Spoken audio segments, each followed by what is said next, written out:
আসসালামু আলাইকুম ওয়া রাহমাতুল্লাহি ওয়া বারাকাতুহু। দেশ এবং প্রবাসে যে যেখান থেকে আমার এই ভিডিওটি দেখছেন সবাইকে জানাই আমার পক্ষ থেকে আন্তরিক শুভেচ্ছা ও অভিনন্দন।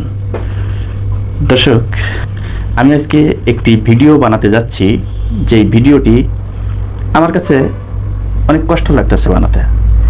এর কারণ কি জানেন?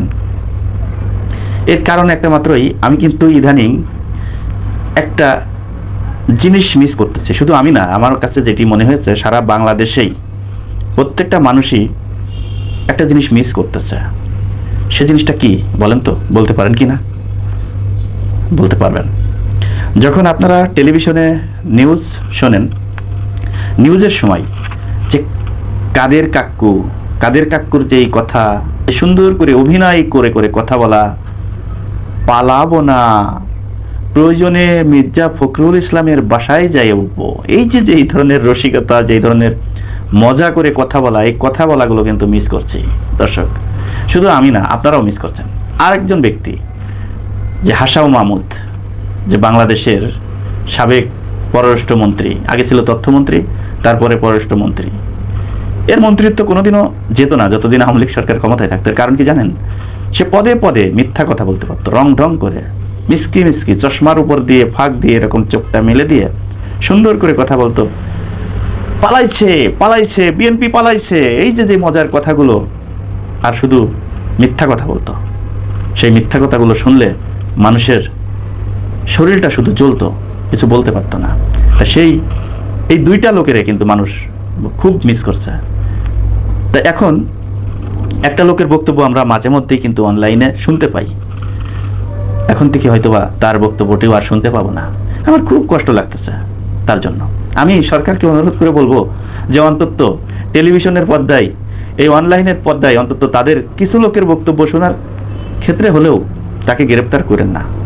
তার বক্তব্য শোনার পর আমরা অন্তত মনে করতে পারবো যে এই সরকারের বিপক্ষে কথা বলার মতো অন্তত এক দুজন লোক এই বাংলাদেশে আছে এখনো। আওয়ামী লীগের কোনো লোককে এখন পাওয়া যাচ্ছে না সরকারের বিপক্ষে কথা বলার জন্য। টেলিভিশনের পর্দায় কথা বলার জন্য কাউকে পাওয়া যাচ্ছে না। এখন একটা লোক কথা বলে মাঝে মধ্যে, এখন তাকেও গ্রেপ্তার করে ফেলবেন। এটা আমরা এই আনন্দটুক অন্তত মিস করব।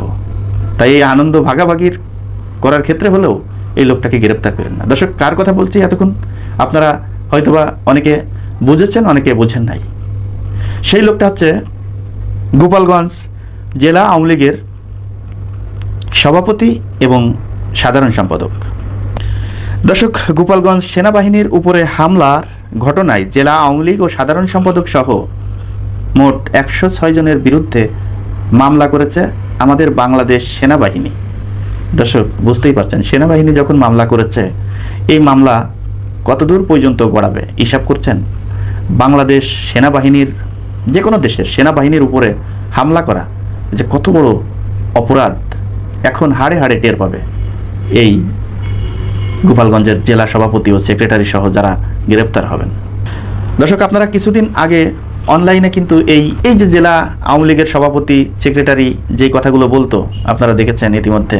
শেখ হাসিনাকে দেশে ফিরিয়ে আনবো, তারপর এই সরকার ব্যর্থ সরকার, বন্যায় এই দেশ তলিয়ে যাচ্ছে, এই দেশকে রক্ষা করার জন্য তাদের নেতাকর্মীদেরকে তারা বলেছে বন্যার্থদের পাশে থাকার জন্য। আমরা তো তারপর থেকে একটা আওয়ামী লীগের নেতাকর্মীদেরকেও কিন্তু দেখি নাই বন্যার্থদের পাশে দাঁড়ানোর জন্য। তাই এই ধরনের কথা অন্তত শোনা যেত, কিন্তু এখন থেকে আর শোনা যাবে না। দর্শক, বৃহস্পতিবার 22 আগস্ট সকালে গোপালগঞ্জ সেনাবাহিনীর অস্থায়ী ক্যাম্পে commander general colonel Mohammad Maksudul Alam বাদী হয়ে গোপালগঞ্জ সদর থানায় এই মামলাটি দায়ের করেন।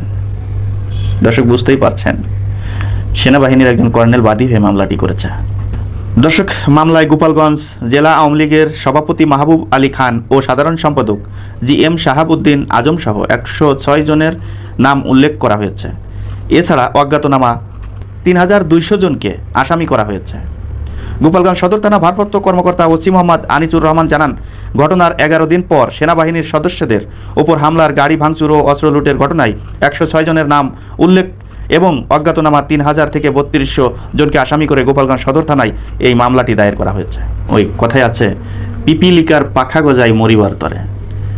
বিএনপি জামাত কিন্তু আন্দোলন করেছে 15-16 বছর যাবৎ বিরোধী দলে থেকে, আপনারা দেখেছেন। এই আন্দোলনে একজন সেনাবাহিনীর গায়েও কিন্তু তারা হাত তোলে নাই। এই স্বৈরাচার সরকার পতনের পর এই গোপালগঞ্জবাসী যেই কাজটি করেছে, তারা কি চিন্তা করে করেছে জানি না, তবে সেই কাজটি করার পর আপনারা দেখেছেন তাদের পাছা লাল করে দিয়েছে সেনাবাহিনী। এখন তাদের বিরুদ্ধে যে মামলা হয়েছে, এই মামলা তাদের জীবনটাকে শেষ করে দিবে। তাই দর্শক, আজ এই পর্যন্তই। পরবর্তী ভিডিও দেখার অনুরোধ জানিয়ে এখানে বিদায় নিচ্ছি। আমি মোহাম্মদ মিতুল হোসেন। আসসালামু আলাইকুম রহমতুল্লাহি ওয়া বারাকাতুহু।